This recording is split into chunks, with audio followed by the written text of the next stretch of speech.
You're watching Drakewing Gaming. Enjoy the video. Hey guys and gals, Never here from Drakewing Gaming. It's me on Twitter, the Gaming Dragon. Today I'm coming back at you with a Let's Play episode of Under the Bridge, Clyde's Path. So y'all, let's go ahead and jump right back in, shall we? Alarm chaining, we're up, and let's go! Alrighty. You have a lot of questions, but now's probably not the best time for that. But you should still say something. Something like, it's not your fault. Come on, don't blame yourself. It's not your fault. You did what you could. Of course it's not my fault. It was a total freak cosmic accident. But I just think about how I just sat there and watched as it all went down. I think about what someone like Hank or Rebecca would have done in my place. Hell, even Bonnie could have done something. But I just froze up. And that's all there is to it. He sighs.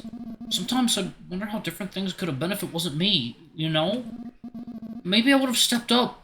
Maybe Clyde wouldn't have gotten hurt. Maybe I'd have a real job or I could have left town by now like you. He sighs again, deeper. But instead, here we are. Clyde is blind in one eye and I'm still just me. He falls silent at the end of the thought. Is that really so bad, though? I mean, yeah, you can think about what could have been or how things would be if you were someone else. But at the end of the day, you're still you. Hoping for something different will get you nowhere.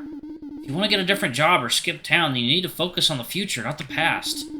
It'll take work, but all things worth doing do. I guess that makes sense. And besides, I like you because you're you. Sure, you could be more like Hank or Rebecca, but then you'd be less you. He giggles. Oh, stop. I mean it. You are who you are, and that ain't ever gonna change. The best thing you can do is make peace with yourself instead of wishing you were someone else. It seems to have softened up a bit. Peace with yourself, huh? Sounds zenny. I took yoga as an elective last year. The professor would constantly pepper us with wisdom like that. Yoga as an elective? Yep, it's good for circulation, and having your chakras aligned helps a lot with studying. Well, I can't tell if you're screwing with me or not. It was either yoga or pole vaulting. He giggles and snorts to himself. Oh my gosh, you should have taken pole vaulting. It looks like he's all cheered up and back to his old self again. You keep talking about college and weird classes you've taken as you walk. You ask a lot of questions about professors and classes and subject matter. You answer them as best you can. But you keep playing back Oliver's story in your head. This is your first time this is the first time hearing about any of this. Oliver and Reb mentioned something happened with Clyde. Yeah, I keep saying Clyde's path. This is Oliver's path. Jesus. Okay. But you couldn't have imagined anything like this. You think back to when you and Oliver were cleaning the house on the day you arrived. Oliver showed discomfort around Clyde. You thought it was just their personalities clashing, but this story puts a new light on that. Though, judging from Clyde's cool behavior, you would have never known there was history there. Looks like this accident has taken a lot more of a toll on Oliver than on Clyde. At least from a psychological standpoint. After walking a few more blocks and chatting some more, you see Lucky's lanes around a corner. Oh, wow, Lucky's hasn't changed a bit. That's not entirely true. Sure, the building hasn't been renovated, and most of the exterior is more or less the same. But the signs and paint all have a thick coat of aging. Some cracks here, a bit of rust there. You spot some attempts at patching the place up, but that's all they are. Attempts.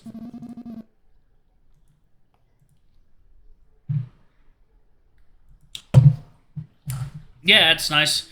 Yeah, it's nice knowing some places aren't going anywhere. You hold the door open for Oliver, then go inside right behind him.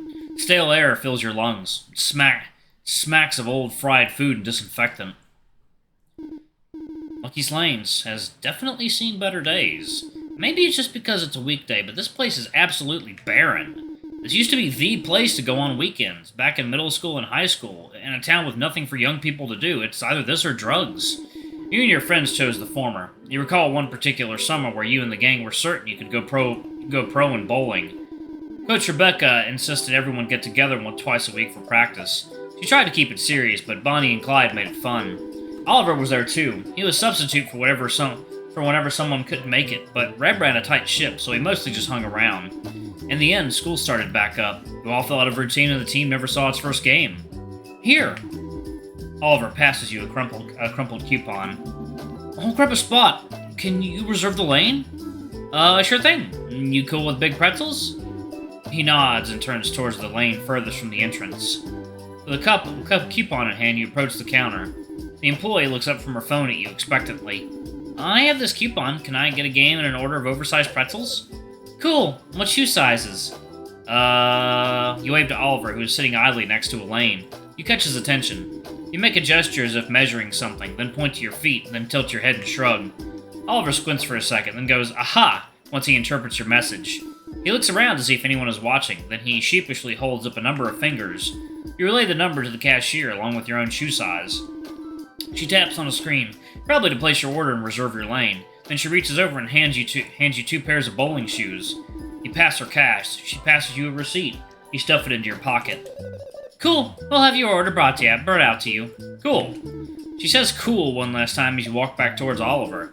He's inspecting a rack of bowling balls, lifting one ball at a time and comparing the weights to each other, searching for the perfect ball. "Having fun?" "Tons. It's been a while. I think I've outgrown my own weight. I'm not sure which I should pick." He squints as he seriously contemplates which ball to play with. "It doesn't matter. We're just hanging out, you know. Let's just play." You spot a pink ball of the same weight from back in the day. You reach for the lighter green one, right next to it. Lighter balls are easier to maneuver, but hit with less force. If you were more rehearsed, you'd have reached for the heavier ball. I guess so." Oliver shrugs and reaches for the cyan ball. His hand hovers over the ball for a second. He pauses.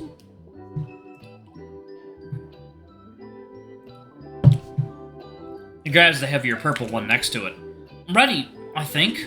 An obnoxious chime plays from a screen above you, signaling you to enter player details.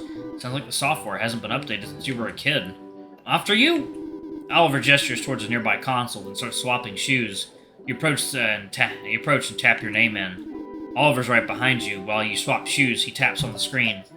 And O. And O appears right on the monitor above you. Oh, goodness. Oh, goodness. Okay. Oh, excuse me. You can go first. "Can you go first? I want to do some warming up." He twists his wrists and stretches his knuckles, then rolls his shoulders and extends his arms. Yeah, sure thing." You step up to the lane with your ball. The weight of the ball feels distant, but familiar. You feel long, dormant muscles in your arm reawaken. "I don't think I've bowled since high school. I'm gonna be so rusty." "I'm sure you'll do great. Some things you can't forget, right?" "Time to find out." You exhale and swing the ball at your side. It's heavier than you remember. You bring the ball back up. Inhale. You step slowly as you let the ball swing down to your sides. A sharp exhale as you let go of the ball. You go for a straight shot, just to get it reacquainted with the feel. It starts straight, drifts, and knocks 2 pins down. Some things you can't forget. Bowling is not one of those things. Oliver sees the frustration in your face. "Hey, we're just hanging out, right?" "Heh, true." Once the pins are reset and the ball is returned to you, you ready up for another pitch. This time you put less force behind the throw and focus entirely on having the ball go straight. You throw. It goes 5 pins down. Not bad. You're already improving. "See, just gotta shake off the rust." He stretches one last time and steps up to take your place. "Hank says you should always stretch before doing any kind of exercise or workout." "Maybe, but I doubt Hank had bowling in mind when he said that. That's a sport, but only barely, like billiards." "Better safe than sorry." Oliver stares down the lane for a bit, then he throws. 9 pins! Lucky shot. "See? I bet you're regretting not warming up now." "Oh please, that was just luck." He giggles with smug satisfaction. Once the pins are cleared, he prepares for another throw. While his back is turned, you quietly stretch your arms behind your back. Maybe he's got a point after all. He throws. The ball barely scrapes the last pin. It wobbles and wobbles, but stays upright. "Darn, I felt that one was going down." "Alright, that was just a practice round." You approach the line with your ball. Before you throw, you turn to look at Oliver. He's intently watching your legs and form. When you catch him, he quickly and awkwardly looks away. The original plan to bowl was just to have something to do while you hang out with Oliver, instead of doing nothing in Reb's shop. And though you're hanging out, it seems Oliver is taking the game a bit more seriously than you have been. You stare down at your ball, and then you have sex with... No. Oh. I mean, it does have bowling balls do have 3 holes. Play for fun. Let's not lose track of why you're really here. You're here to hang out and have a good time. Nobody actually enjoys bowling or mini-golf or those cheesy date games. They're just something to do while you get to know who you're with. You casually hurl the ball down the lane. 4 pins fall. You know, it's a shame the team never took off. I think we could have gone professional. Oh, I don't know about that. Maybe if it was us, Reb and Hank. Bonnie and Clyde messed around too much. Yeah, but I probably would have quit way sooner if it wasn't for them. They're the throw, right into the gutter. They made it fun, you know? I think they're the reason it worked out how it did. Yeah, but Reb used to drag me with her to put in some extra practice. Meanwhile, Bonnie would just spend the entire evening by the claw machine. Huh. You do recall Reb usually being the last person to leave the lanes. Could it be that she stuck around to sneak in more games? I got that right. Well, I think Reb really thought we could do it, but it's not exactly fair when everyone doesn't give it their all. I didn't know about that. Oliver takes your place in the line and prepares to throw. I mean, it's whatever now. It was lots of fun, but I don't think we had the right headspace to go pro. He rolls. Strike. It was fun to think about, though. Maybe it's not too late. Looks like you haven't lost your edge. You can still go pro, bro. Go pro, bro? Pro, bro?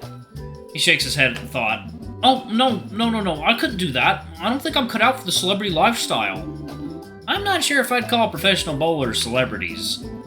Either way, spotlights and flashbulbs aren't for me. I'll say small time.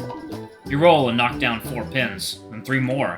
What about your art? You don't want to be a big shot artist? Change the world, inspire the next generation? No, I'd be happy if I could just make a living out of it. I don't need fame or renown, I think. Lots of people have messages in the art they make. I don't know. I just like making stuff that looks cool. He knocks down 7 pins and follows it up with a miss. Maybe that's your message. Take things for how they are and keep things simple. That's pretty close. Though I think no message hits a bit closer to mark, though. Before you can comment, the teenager drops a metal plate with food and condiment packets on it in front of you. They leave without a word. To be more accurate, it's a plate with 3 cartoonishly sized pretzels stacked up on each other. They droop over the side of the plate. Well, that means they're nice and soft. Each of the pretzels is about as long as your forearm. Luckily, Lucky's Lanes makes up for the extreme size of the pretzels by making them pathetically skinny. Oh, cool! Each of you grabs one of your massive pretzels and sits down next to each other. You start gnawing on it. Alright, y'all, I'm actually going to pause it right there. Thank y'all so much for watching. Don't forget to like, comment, subscribe, ring that notification bell, and check out our Patreon if you can. It always helps. Anyway, I love you all, and I shall see y'all in the next video. Bye-bye!